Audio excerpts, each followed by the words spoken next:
You are my light. I dedicated to a believed yet unbelieved entity that tried to make everything right. Because of his tireless effort for good, the ultimate evil was what he suffered, for his goodness was what made everyone bad. But if someone was so pure, then why would he deserve it? It is chaotic, and things happen if someone deserves it or not. Maybe he did. For the universe is very old, and religion that we know did seem to surface with Abraham, and dedicated to me, for I have turned evil a long time ago, out of love, and death, and it is to her, the one I loved, way before earth. And always will. For one can never truly forget someone they cared for. Love always then bends. She's, they, have gone, if she won't live again. I'll give up on everything. Maybe, but I am stronger than any form of love of a basic creature like her. She must have betrayed me, for the little power I gave to her was an ability to hide and keep secrets from me. When before them I knew just about everything. I can endure almost anything. The only thing that can truly bend and break me is someone similar. But this person doesn't exist, that I know of. I think the name of it will come once it has been complete. We are flesh and bone. The balance. I have never published anything, it'll probably get stolen. If it does, I fear for humanity. For they will use it for evil. As stolen things have a knack for drawing devils in and causing them, the thieves, to commit crimes because of it, no matter how good what they stole is. The fighters. For the duration of a fight depicts the name of the style, and the good from the bad. Everyone has their own unique way of survival. There is, was, and always will be two as one. So, the fighters / survivors can be categorized into the strong and the weak. The cruel and the pitying. Killers and life givers or letters to live, there is no word for it. No one can truly be deemed worthy of murder, for no one can give life. The perfect example, the male and female, randomly, make a child, so who made it? The true purpose of man would be to create life, in my views, it must be naturally organic, for we are all flesh and bone. Our nature. It has always been a struggle. A competition between all living things. Humans have become the victor. But like all things, there is a balance. The victorious eventually lose. Yes, in religions, we are supposed to be the greatest beings, meant to be the best. But looking at how we were in the past, proves that we survived. Like nature, isn't it what we are? Just because we built on it, it doesn't mean we're more. Don't we plant trees just for oxygen? In these places plants are the only nature we like, it seems. Civilizations have existed and died. Because we forgot our nature. We are animals. If we don't understand this, many factors will end us. There is global warming due to pollution, nuclear and fuels. Animals are all dying. We are dying. As we like farming animals, we don't seem to understand what we are doing. Over time these farmed animals lose all will to live, and we don't get enough to survive with. The food becomes poison, if it hasn't formed it inside itself already. If an animal is taken from its habitat, it doesn't understand survival, so, how can we? It doesn't consume the all manner of things to form into a better creature, for we try and test, seeing if it's consumable. Even if it is poisonous, we adapt, making all manner of chemicals within our bodies. I'm not saying that religion is a mistake. It has been a boon for all of us, but the problem I see is that people stop trying, and what almost all of them do is use up their survival to worship. To die. If people want to die, then why would they want to live? They feel like they need to live to die, but there is so much more to live for. Fleeting life has its virtues and nightmares. For there is the rare but randomly occurring love, and the hate. Where there is loss and gain. Due to life ending in death, where people know that there is only a short time together. There's the joy and sadness where they die and live with love and hate. The good turning into an evil unfathomable, to even gods. Because they don't understand mortal love that was betrayed with death, because they supposedly never die. I feel like in some life I suffered the same. Maybe I destroyed many worlds in her name. Kes, I think. It was her nickname. Kestrel. Funny, I'm sure it's the name of a bird, but what if it was the name of a person? Wouldn't she be beautiful? At the time I never knew they had become monstrous against me and her, our love. They wanted it. But obviously it's not something to take. But they never understood. Love is something to suddenly or temporarily have for each other. Yet they became jealous of us, and used her to weaken me, to kill me, for I was too strong to die. She was always my weakness, and always will be, my greatest strength. They killed her soul.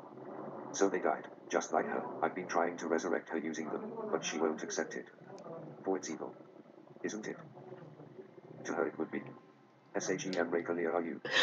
She'd say with sudden evil and lost eyes. For me, how evil. The rich versus the poor. What would be the greatest method of fighting for survival? We must understand the balance. Becoming the best does tip the balance in one's favor, but how much can one person be the best at? Not everything, that's for sure. There are so many things to learn and master. Many categories of survival. The rich are clever, but the poor have emotion. The rich just want to fill the emptiness in their emotion with pleasure, while the poor envy their ease, and wish to be rich like them. The rich do not love, the poor have their culture and traditions they so firmly stand by. But the wealthy do anything that makes them happy. The rich become lazy while the poor, obviously, reach the same point, only if they perceive the rich people's deadness. There must be a way. Equality could be a form of knowledge, a type of school or country, that works to make everyone equal from all categories of wealth and power. Technosis. As we advance, our reliance on technology becomes uncontrollable, unacceptable, and belittling to be without the latest trendiest piece of tech. Be it TVs, movies, games, everyone queuing for hours to get the latest console. First, have you watched Terminator 29? They'd say, when they've forgotten they are machines, we are definitely going to forget our nature, our capacity for random circumstance. Doing illogical things out of love and hate is what makes us human, makes us have a sense of choice, a sense that we are all unique. 1. Everything will become ordered, everyone expected to be, and do what they are programmed to. Anything humanly random will be seen as flawed, and stamped out, as illegal, and unlawful. Like slang words and newer, better, easier and shorter swears. Believe it or not, it feels good. It has started. Fighting causes children to get excluded from schools, and adults get put into prisons because they needed to fulfill their anger. Let them fight it out, isn't it? Ease. Everything enjoys ease. The easier it gets, the lazier we get. We slowly find the easiest things unbearably difficult. Things our parents find or found simple and easy. Maybe eating and walking will one day become an ordeal. It's quite interesting what I thought. We have legs, which are designed for walking and running. So when was it designed for driving cars? So yes, one day we might forget how to walk. Or it won't be needed. Maybe we won't even need to see. But that could be a long way off. I don't know, maybe our minds would be interconnected to different virtual servers. So seeing would be sacrificed to see inside an invented reality.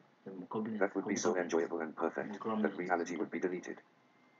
One thing is that our fingers are meant to feel the sense of touch. Feeling another person with our hands amongst other things do feel good or bad. If no one knew, it is a sensual sharing sense. That one who touches someone fills themselves with feeling the other person. Both ways it goes.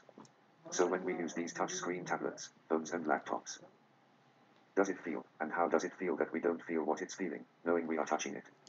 These factors is forming a madness within our minds, that will and have manifested in people. It has been quite recent. Touchscreen technology, that is. On the other hand, cars have been here, as well as computers and games for a long time, so, watching movies and playing games does cause a misinterpretation of reality complex. While we are watching and playing, do we understand that it's not real? That they are fictional characters of our imagination? From certain individuals' imagination. But I don't want to get into that now. Mind control, MK. Like my name, Mudassar Khan. MK. As history has and always probably will be, the less or weaker masses of people listen to and follow their rulers, or others of more power. Yes. It's like they don't think for themselves. Like they don't have the very basis of choice, to distinguish and decide for themselves the right course of action. Maybe our one mind would go into a never-ending madness uncontrollable. But we will definitely come out of it better off, as better unique individuals. Media, yes, we can't have our very own movies, shows, music and games specifically designed for our very selves. It could be amazing releasing people from the shackles of mind they have made themselves, for they now know what the media is doing with its propaganda. For don't we always seem to go off to war, receiving spoils that always helps our ease of life? Oh, is one factor. Put two and two together. There used to be very fast planes once. Concords. And these suddenly went off the shelves. Then guess what? These planes seem to calculate and coordinate themselves into the Twin Towers. At the very points that would definitely make it all collapse. A few years after the Concorde went out of business. Doesn't anyone remember the very small planes in the skies leaving thousands of miles of chemtrails behind? It is a form of mind control. Some sort like trigger. The younger generations won't know that Concorde stopped flying, then the Trade Center bombings happened with planes. Like is put as a question in minds. Who would ask what if Concords went into the Twin Towers? Damn, we could travel to the other side of the world in minutes. Once, what would it make them feel? Joy, lucky, or time travel conspiracies, sadness, loss, devolution? Belief in a future dystopia? Or is it just a theory that I made up while writing this? It just fit into place. Maybe facts will be found. Do some digging, you guys. MK Ultra maybe. Are they still carrying out the horrific experiments removing will and choice from children? The most effective was sleep deprivation. Power to the honest word. On an aspect of what I wrote before, entertainment made solely for the person in question. A bond with technology that allows, whatever it is, to exist exactly the way that would teach and intrigue, or inspire someone, whatever their age and sexuality. Fantasies and dreads. An artificial intelligence that learns what the person is. Maybe from birth. Also bonded with family or friends to make life worth living, for everyone. Then maybe we wouldn't need guidance from invisible deities. You get too much because these days you just get filled up with belief when someone just clicks in your brain. But these remove the mind control triggers in our minds. Things that just counter the trigger, the words in our heads.